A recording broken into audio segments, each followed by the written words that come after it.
This is the third lecture of CS 147 section 1. Our topics for today is basically digital synthesis and number systems, which is which are kind of not closely related topics. Let me explain at this point what are they.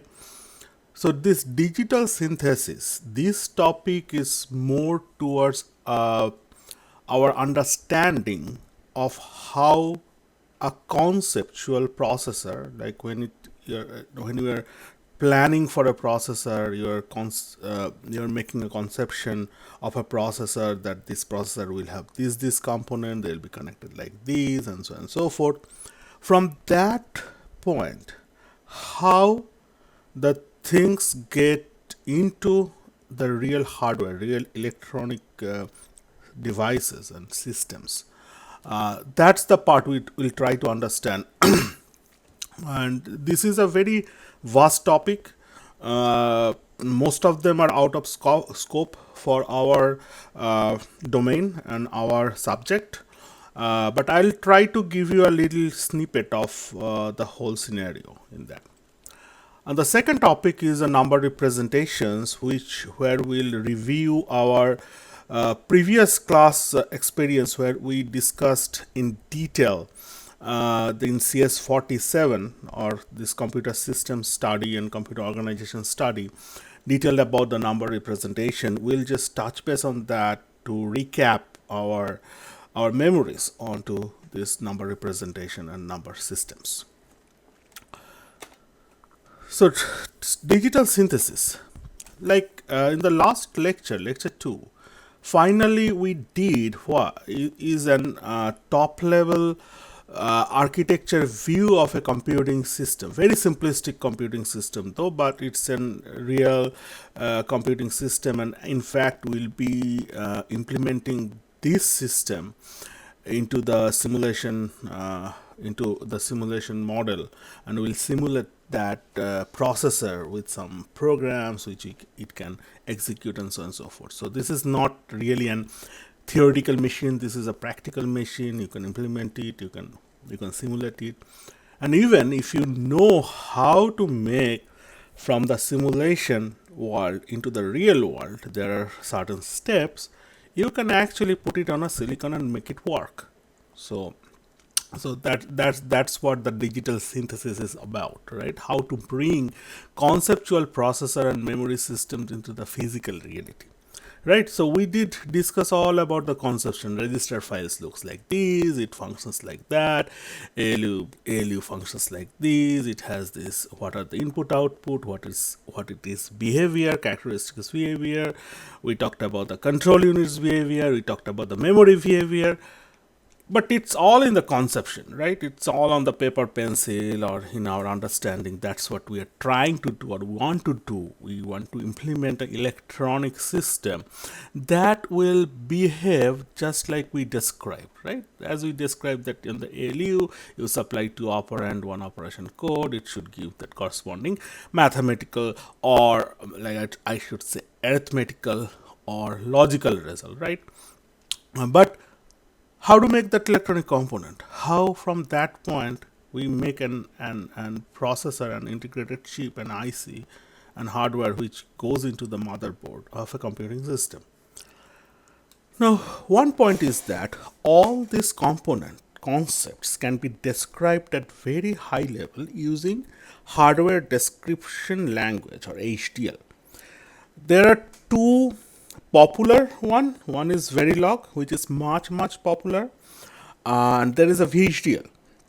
Okay, so VHDL, I would say historically this is kind of an very senior to Verilog. Like VHDL, that language came first in reality. Like people defined that and then used that for a long time in past, but then Verilog kind of took over that. Like nowadays in contemporary time, I haven't seen much VHDL code in the real world. Okay, in the field, in the industry. All of them, almost all of them. I won't say like 100%. There are There are companies, there are teams who are actually writing VHDL code, but most of them have converted into the Verilog language. One of the key reason why Verilog language, it is very close to high level software programming language like a C or Java. It is more like a C, I would say, than Java. But since in our hands-on, we will be learning about Verilog little bit here and there, and we'll be using Verilog language. You will see, like, you will feel the similarity of the Verilog. However, the VHDL construct is bit different, like, than the mainstream high level software languages. Okay, so that's why VHDL is hard to pick up. I think that's the one of the reason people start rejecting that language, and more start using Verilog, and there is more C alike language which we call a system Verilog. That is like, if you look at a system Verilog code, at a glance, you would think that's a C code. It's not nothing like in hardware descriptive language. But anyway, those are the language problems, and they're merging in the format, syntax, what they do, etc., etc. But point is that there are formal languages which can describe an hardware conception. Okay, whatever described, for example, we described for the ALU as a behavior and its interfaces in the first lecture and second lecture, we can describe exactly that using this high level language. Okay, so that's a very crucial point you need to understand. Now let's make an analogy, right? On the ALU, again, that's the simplest example we can work on. We said that we had a declaration of a function, right? So this is, I'm talking about the C, like ALU interface and algorithm, and we want to describe it in a C, as in C API, to understand its behavior. So we describe these interfaces. It has like one output and three inputs, and then we have the implementation of that. It basically defines how this ALU ALU procedure works, right? So if your operation code is 20, it's an addition operation. It will return that, and so on and so forth, right? And then in the high level program, like, let's say we have written this program, and then what we do, we invoke compiler on that, right? Compiler on that, and then that compiler produces assembly code, right?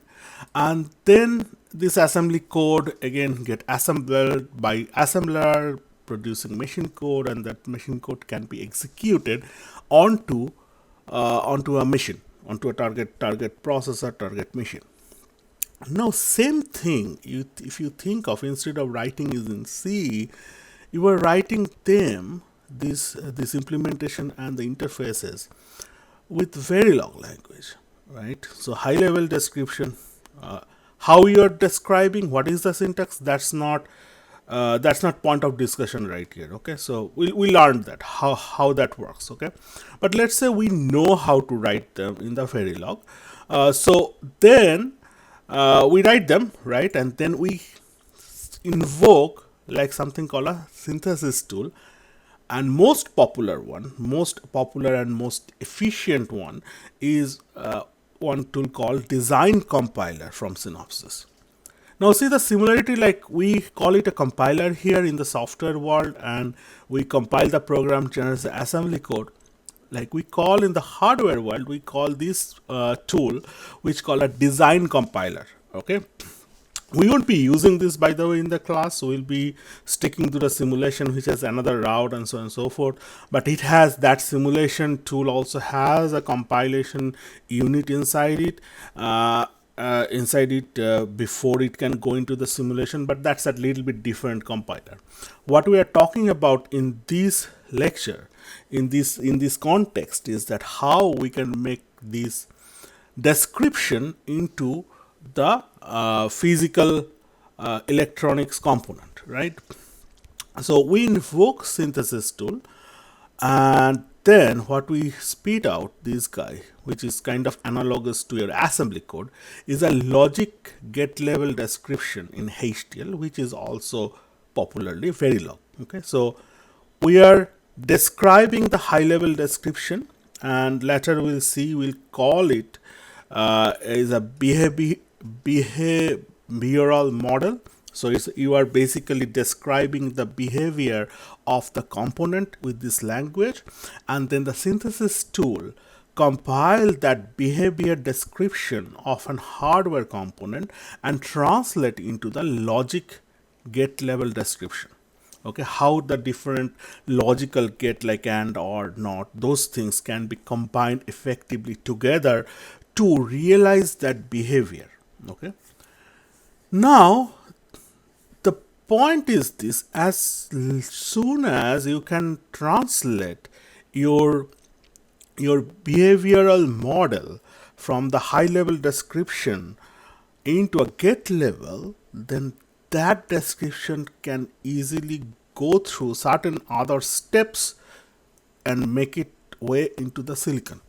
Okay, so there are different processes. Like once the get level synthesis is done, after that there is some like prominent problem like place and route system, and once the place and route system places different component like conceptually again on the silicon, then all this planning, right, we send it into the fabrication companies like TSMC, UMC. There are IBM used to have that kind of capability, but they sold it out, I think, to the UMC maybe. But these are couple of companies, prominent companies. Intel has, by the way, its own fab so far. It haven't died down yet. So it has its own fab industry, and what they do is, from whatever we that after this place and route step of electronic design, they take it and they imprint it on silicon. Okay, they take that circuit and imprint it on silicon. Okay, so this synthesis step is very important, right? That's where it is converting your conception and conceptual description through the hardware, the definition language, into some realizable or implementable logic get level description. Once your problem is translated, your solution or design is translated into logic get level description, it's then there are standard steps through which you can actually make it imprint on silicon. Okay, so that's the process.